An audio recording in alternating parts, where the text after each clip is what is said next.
Okay, hi everybody. Today we have a very highly ontological mathematics discussion to have. This is about bridging metaphysics to physics, and plus we're going to discuss the secret of the cross. Ooh, how esoteric. And I'm going to be queuing off of Stark and Sinclair and Morg. Ooh, I'm name dropping to extend ontological mathematics. So let's go on. So no idle speculation. So the purpose of metaphysics is not to simply produce concepts in which a purported mental principle can map to physics as some sort of analogy or allegory, right? Of course, we have the allegory of the cave, and that expresses a lot of deep truths, but we want more than allegory. We want to actually derive physics from metaphysics. That's what we want to go the full way, right? A true theory of metaphysics should explain physics precisely. The gap between metaphysics and physics should become zero. So, for example, think of it as burning a candle from both ends. On the one end, you have metaphysics and its history, and then on the other hand, you have physics, or science as we know it, and its history. And really, these are burning either end, and they should meet at some point in the middle and be complete substitutes for each other. Physics, ultimately, though, if this is a mental universe, which it must be and has to be, physics should be derivable from the first principles of your metaphysical theory. And that is probably going to have to be ontological mathematics. Don't see how it could be anything else. Obviously, in metaphysics of ontological mathematics, you're automatically in the ballpark of being able to explain physics, since you need math to do that, to explain science. So, on the physics side of things, we have the metaphysicians, of course, Pythagoras, Descartes, Leibniz, all those people. You have philosophy and the intellectual tradition, right? And as Hockney has always pointed out, what has that tradition, aside from Pythagoras, the Pythagoreans lacked? It has lacked a mathematical basis, and we have that now in ontological mathematics. Thank you to the Pythagoreans. Thanks to them. And then, of course, on the other side, you have physics, and you could maybe associate Aristotle with that. Definitely Newton, scientists like Maxwell, etc. You have modern science and modern physics. Generally, historically, metaphysics was more prevalent since the materialist sort of Newtonian revolution. Physics has been more prevalent, and really, physics has now come, a very far way down its path, but it is sort of reaching a limit now, isn't it? Where it really has lost its way and doesn't know where to go and is mired in theories that it can't solve and cannot explain a basis for example, string theory and things, like that. It's reaching a hard limit. So that hard limit is requiring metaphysics to meet it from the other side.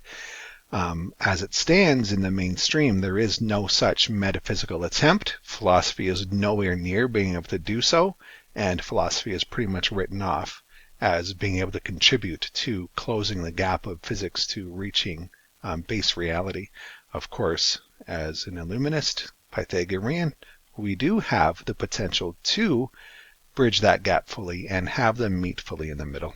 And we've been discussing, obviously, this whole channel obviously is about discussing the metaphysics, but we need to demonstrate, and we have been a little bit, I've been talking about the photon, but we need to demonstrate that it really is plausible, right? Okay, so let's go on. So first, metaphysical principles, first of all, right? So here's the first metaphysical principles. We have Euler's equation as a fundamental thought, the circling, right? Then we have the soul, the instance of all thought frequencies, as the monad, and then the grand monad, all souls, right? So this is a pretty complete metaphysical theory, and it's really nice, and it gets you everything that you want. So this is your monad here, shaped like a disk. This is what thoughts do when they're circling around. They produce these two components in real numbers and imaginary numbers. And then the monad, there's no diagram for that, but it would basically be a large number of these simply stacked up on top of each other, each with their own phases for where their points are. And that is what the process of development becoming is aligning all those phases all together, and then each individually is doing that as well, as we've been discussing. Okay, so in principle, this is the metaphysical theory of everything. It explains what a thought is. Now, what's metaphysics all about? Obviously, metaphysics, it's idealism. That's all about, thought, spirit, explaining what a soul is, right? So that's what this does. It explains what a thought is, what a soul is, and what the collective of all souls is via the principle of sufficient reason. And it's the structure of the mental domain, and it has sufficient breadth that it captures everything you would want to capture in a metaphysical theory: individuality, thought, the collective, and a description of how becoming an evolution of your soul experience fits into that, as we've been discussing in the last few videos, which you could go back and watch, anyway, related to this phase term. It also explains some empirical things quite clearly in principle. Like in principle it does. It's not that we're actually solving the equation, but we're demonstrating how the equations, as you've seen in the last video, how the equations can explain some things and capture some things, like the existence of races and species and different mental states, etc. And this is important now for bridging the gap. It hints at things which appear to be physics, such as photons. Like this really looks like a photon. You have the basis for doing Fourier transform mathematics here with these two unions, which could be turned into integrals, and then changing the limits. You really get pretty quickly, pretty obviously, the possibility of having Fourier transform mathematics out of this. And that, of course, in principle, bridges the gap between the immaterial domain, the mental domain, and the physical domain. Relativity you can derive out of this equation under certain conditions, as has been discussed in the Hockney books. I haven't covered it much, maybe I will one day. You get wave particles out of this. So this is, a wave theory, because this is a wave function. So you get what looks like quantum mechanics, particles and properties of space-time.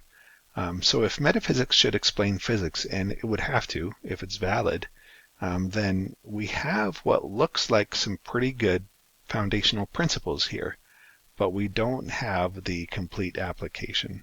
So let's talk about bridging that gap, and let's bridge that gap a little bit to show that this really is what we need to do. This really is a valid metaphysical theory, which really is giving us physics. We need to be able to demonstrate some basic things.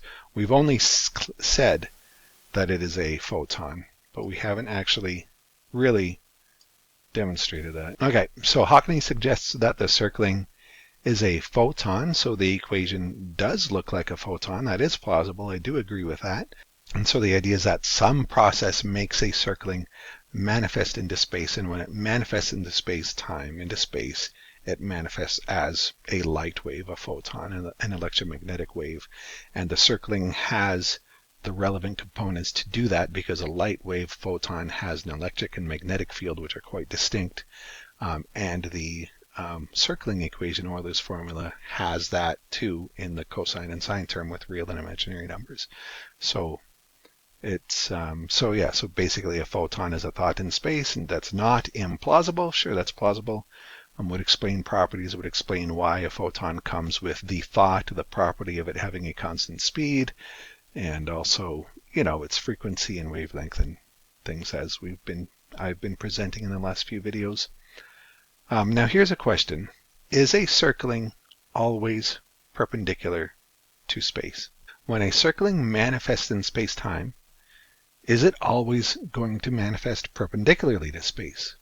Now, why would it? PSR says maybe not. Why not any angle? Why could the circling not have any orientation, conceptual orientation relative to space-time when it manifests in space-time? Possibly there's physically conditions which change the angle that it manifests in space-time. So, here, I'll just pause this again. So normally when you just think of a static circling, right?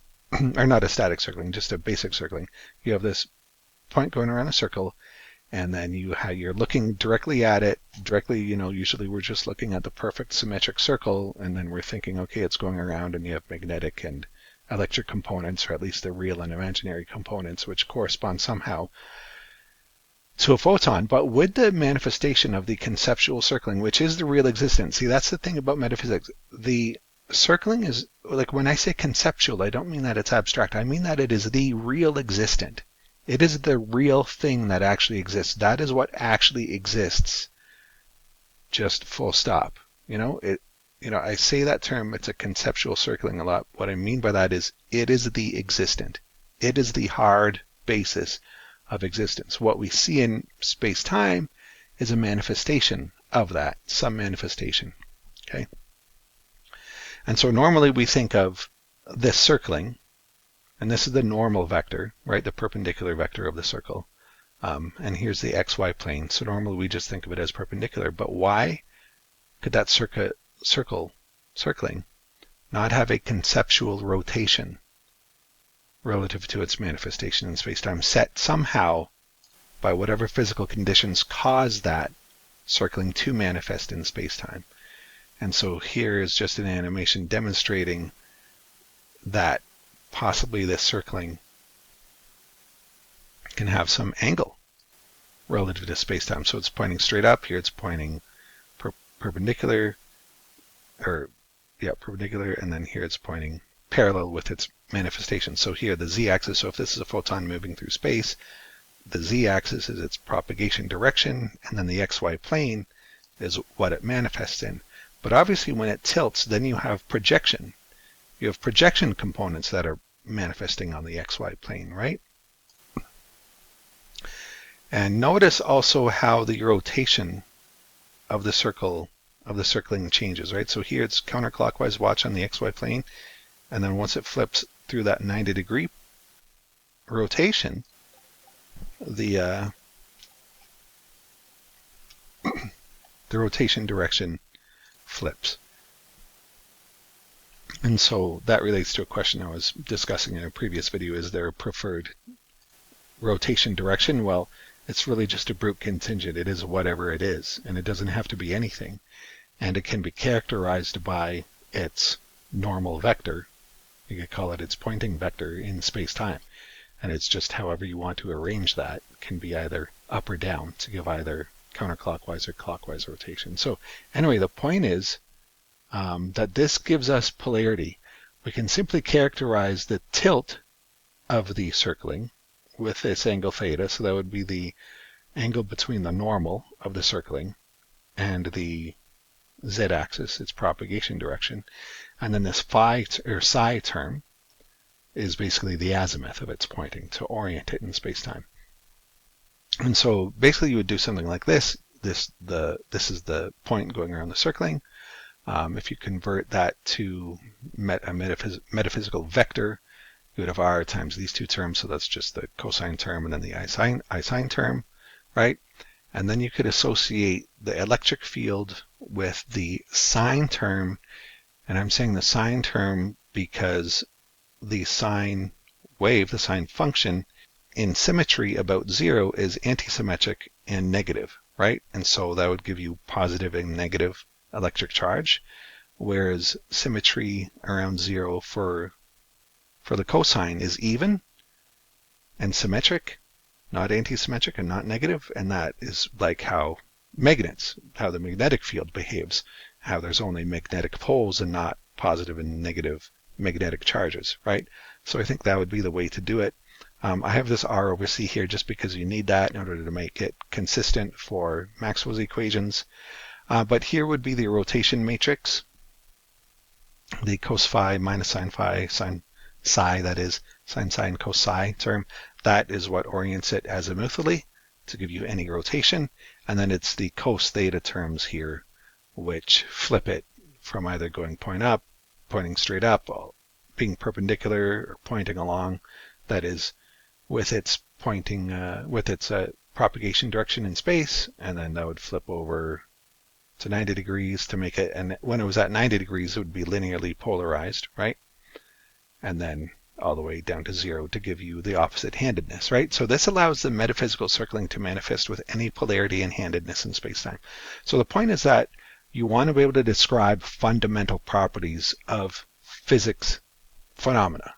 A photon is a physics phenomena, and it has this really important property that we've known about for a long time called polarity.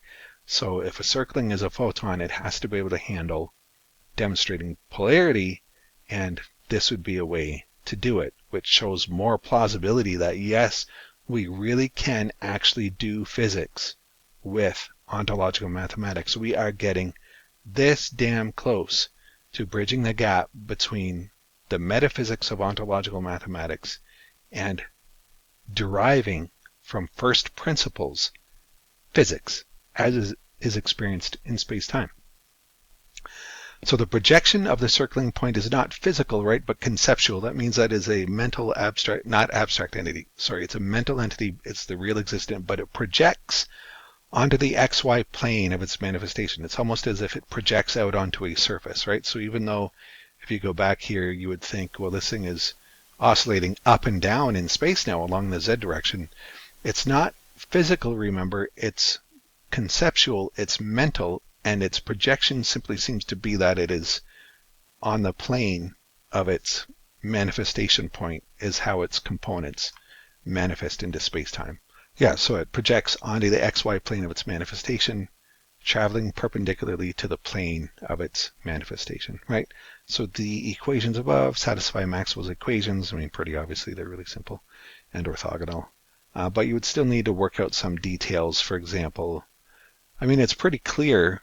I mean, obviously, the magnetic field is just the derivative of the electric field.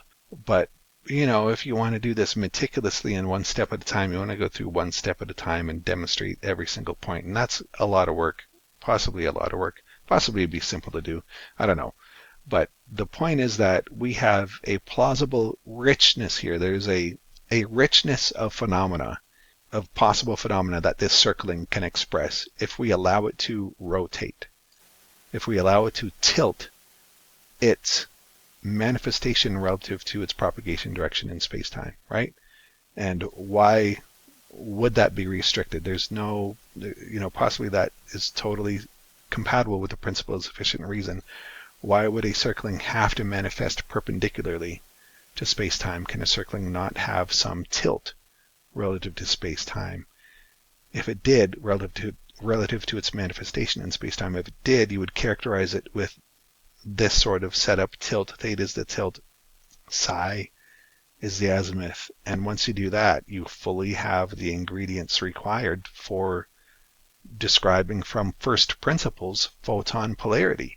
And via, you know, experimental conditions, or, you know, practical empirical conditions, and obviously these can be designed in a laboratory, you can force this circling, or create the conditions such that it manifests with the polarity that you design. And so there is, you know, literally some sort of then interface. You're literally interfacing then with a mental monadic domain and arranging matter and material such that you get the manifestation of the photon with the polarity that you want, right? And again, the point is just that there's plausible richness here to explain this is a very fundamental behavior of a photon, very important. You have to be able to explain something like polarity and handedness, right? In a photon. And that's what this does. You can do that. I like to explain things twice, I find. I always explain things twice, sometimes even 3 times. I don't know why that is. It's just teacher in me or something like that. So intro, I'm going to intro something else, the cycling. So first of all, I'm going to talk about the flower, what I call the flower frequency, which comes from Stark and Sinclair, I think, and then Morg put it in his book as well. And you can see what they were thinking, that, you know, because it's symmetric, well, it still nets to 0, right? And so they were thinking, well, why isn't that valid? But the thing is, if that flower frequency could work, then any scribble and total blur could work too. And it wouldn't have to be like this flower frequency is nicely mathematically analytical, but ontological reality doesn't care. It wouldn't have to care that it's an analytical function you can write down. If you could have the flower frequency, you could have any shape. So you could have crazy scribbles all around, and as long as it was symmetric on either side, from point to point on either side, then you would say that that nets to 0. But it would be, you could have a completely random, a completely insane blur going around, and that quickly becomes non-parsimonious, and you wouldn't be able to do anything with it. The beautiful thing about the parsimony of the circling is that then it becomes a mathematical analytical function which we could actually write down. That's the only case. It's only in the case of having the beautiful parsimony, the efficiency of existence at a fundamental basis, parsimony built into the fabric of existence, the simplest thing and no other, because why would it do anything more complex than the simple? It's only in that case where you get analytical functions that you could write down, right? If you're going to allow this, then there would be no reason not to allow any shape. Here I go explaining it a second time. Any shape, any amount of scribbling, any amount of blurring on either side, as long as it's equal on either side. And once you have that, there's no math for it anymore. It becomes very ugly. It's not pretty. It's not beautiful. So what about metaphysical ellipses? Could that work? And this would relate to the as above, so below of the solar system. Why was it such a big deal to go from the circles theory of Ptolemy and Brahe and people like that, who had the geocentric model of the solar system, and with their circles on circles, that was really actually the first deployment of the Fourier transform, putting circles on circles like that. And maybe in that there's a key actually to solving a wave theory, a Fourier theory. Not that it would have to be geocentric, but maybe if you took some cue off that, you could figure out a wave theory of gravitation based on what they had done there. But anyway, might be a stretch. In any case, it was such a big deal to go from the perfect circle on circles theory to an elliptical theory of the motion of the planets. And maybe they wanted the circles because they were idealists and they just thought everything had to be a perfect circle. Obviously in the empirical world is not limited to perfect metaphysical concepts. The perfect metaphysical concepts apply only to the metaphysical world. The empirical world is very messy and can do a lot of other things. And so I'm not sure that you can make that argument, oh, well, planetary orbits are ellipses and therefore a circling should be able to be an ellipse. It's not equivalent. Yeah, and you might think, well, an elliptical circling would also produce the manifestation of polarization. However, with the polarization I was just discussing, the metaphysical circling is not itself becoming an ellipse. It's simply tilting relative to space-time in its manifestation of space-time. It is staying a circle, a perfect circle. Now, if you could squeeze the metaphysical circling into an ellipse, I'm not sure you could do that. I don't think it works, because then you get different sampling of the real versus imaginary numbers, and it's just not as nice looking to me. I feel like I don't want to do that. However, cueing off the idea of different shapes which would satisfy the principle of sufficient reason and netting to nothing, and the polarization we were just looking at, what if the sample is zero displacement in one of the axes, right? So what if you have this? What if you have a cycling and the sampling of the orthogonal axes is always zero? And if it's always zero, then it's always netting to zero, obviously. But the cycle is only along one axis. So here, this one is moving along the imaginary axis, and the sampling of the other one is perfectly zero all the time. And then obviously the orthogonal axis. So what if you could have an ontological existent? This is similar to a circling, but I'm now going to call it a cycling because it's not doing a circle. But it still satisfies what a circle satisfies. What did the circling satisfy? Circling satisfied that everything netted to zero after a full cycle. Well, this does, because there's a perfect balance, right? On the orthogonal axis, there's always a perfect balance of not being sampled at all, right? So for this imaginary cycle, the sampling in the real number axis is always nothing. And so that's netting to zero. And then over the cycle, it's also netting to zero to nothing for the imaginary numbers. So this would be an imaginary numbered, a purely imaginary numbered, ontological existent, conceptual existent cycling that we call the cycling. And of course you would have one in real numbers too. So these would be metaphysical existents instead of a circling that is complex valued, having both real and imaginary numbers. You have one which is only imaginary. Its real component is simply zero all the time, right? And so that makes it purely imaginary. And then for the orthogonal one, it's purely real, and its imaginary component is always zero. So this balances to a pure real or pure imaginary value oscillation, the other axis zero. Now, why is this relevant? It's relevant because the concern for me was always, what about other particles? So we had the foundation for a photon, which was nice. But the thing is, there's a lot of other particles. There's an electron. What's an electron then? That's not something that was ever covered in any of the Pythagorean books by Hockney. We had the circling with its nice equation, which looked like it should correspond with the two components of the electromagnetic wave. And that was good. But then what about other particles? What is an electron then in metaphysics, in ontological mathematics? What exactly, right? So this might provide us more types of fundamental particles than the circling photon, right? And so this indicates more richness. Now I think that this is ontologically, mathematically plausible, and it satisfies also the principle of sufficient reason. And it gives us more types of fundamental particles. Now let's describe this a bit more. So the circling and the cycling. Oh, that's not actually. So I'll get to that, obviously. There is a whole particle zoo in particle physics. It's called, there's this concept called the particle zoo, where there's all sorts of fundamental matter particles. Like obviously everyone knows about the photon, but there's all sorts of other particles too. And a photon is a boson, but there's all these fermions, right? So where do fermions come from in ontological mathematics? Maybe this type of motion is the basis of the different types of fermions, right? Maybe an imaginary valued cycling is, I don't know, leptons or electrons or something like that, right? Well, the point is that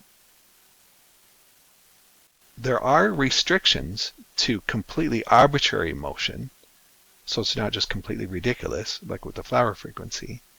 But I think that with the principle of sufficient reason, there are plausibly a few other types of mental motion of a point which are still plausible. And this might be one of them. A cycling along one number axis with a zero sampling along the other axis. That might work. If it does work, now you have more richness. Again, additional richness to start to be able to describe more phenomena and physics.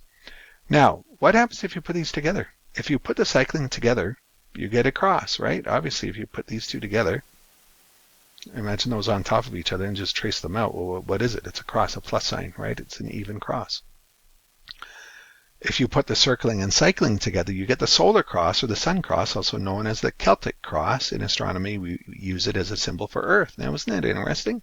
I mean, talk about a weird esoteric link up here, right? Like weird ancient religious symbology, which is again coming from ontological mathematics. How bizarre, right? So this is the symbol we use for depicting Earth in astronomy. We use this circle with the cross inscribed perfectly inside it. Here's just a picture of somebody's making these and selling them on Etsy. Really pretty. And then I found this. Apparently it's also called the Celtic cross. So that's just kind of neat. And would this finally provide a metaphysical explanation for the cross means? Because haven't you always wondered what the cross means? I mean, we know what the Ouroboros means, right? It just means, a repeating cycle of existence going on forever, where the snake is eating its tail. It's the dialectic coming together, and then obviously what happens when the head of the snake gets to the head of the snake, that's the end of the cycle, right? And it starts all over again. But what is the cross? What is the meaning of the cross, and why is it so important to have this concept of being nailed to the cross? Like, what is that actually about, right? Well, it would mean matter, right? Because if the photon is a boson, right? And that's not matter, right? The photon is the spiritual domain, the mental domain, right? That's what it occupies. Everything can exist on top of each other, right? You need fermions to have matter, right? From the Pauli exclusion principle, right?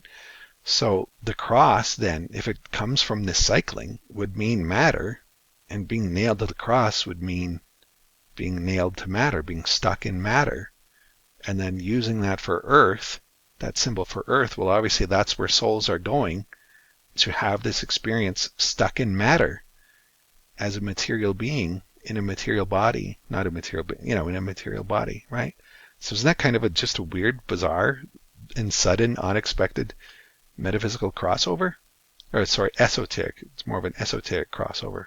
I know, it's kind of neat. but it's sufficient richness. This is sufficient plausible richness with a cycling beyond photons. And so obviously the Hockney's books as introductory to ontological mathematics, it's obviously just presenting us the basic stuff, and especially they can't get into the math because no one would have read it, right? And so obviously they're just going to give us introductory level stuff. But it seems plausible to me that there would be other types of mental, metaphysical existence that are similar to the idea of the circle and satisfy what's being satisfied in the circling, right? Hockney went to great lengths to explain what is satisfied metaphysically in the circling, right? And so once you have that, then can you have other types of movement, metaphysical mental movement, which satisfy the same conditions that need to be satisfied, right? As I explained, the flower doesn't really do it because it becomes too unparsimonious, and then you can just have any crazy thing and it just looks so ugly. But this cycling, this I think still plausibly falls within sufficient parsimony, and it still results in something analytical, and it increases the richness without being arbitrary. Because we do need a sufficient degree of richness. We do need to be able to explain the existence of a whole bunch of different types of what are perceived as fundamental particles, right? Of fermions. And are there other bosons than photons? Whatever. But still, we need a bit more richness to add, and I think that this is a plausible extension to add more richness.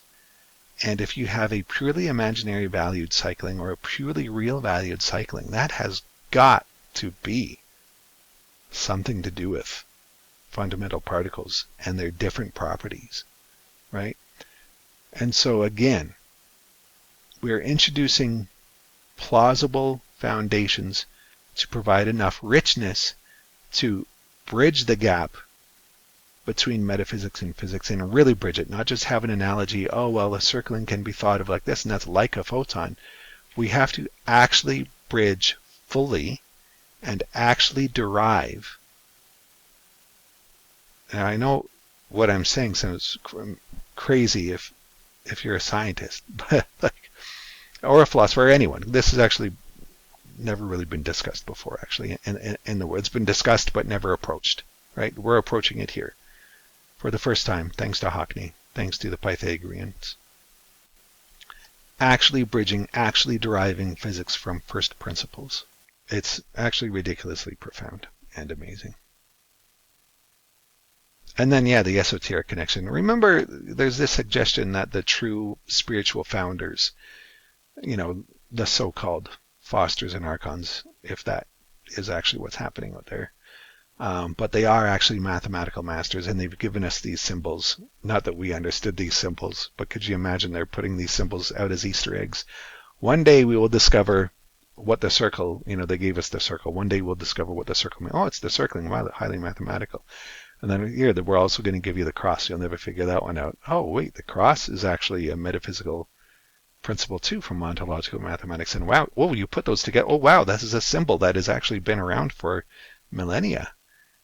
Like, that's just it. It's wonderful. It's actually wonderful to have this esoteric crossover. You would expect that as well from a true metaphysics theory. Not only would you expect a crossover, a complete crossover, to be able to derive physics from metaphysics, completely derive it from first principles, you know? And sure, maybe you might need some empirical measurements to get the scaling right because it's some sort of contingent, but again, you don't want to get into analogy and saying, well, it's analogous.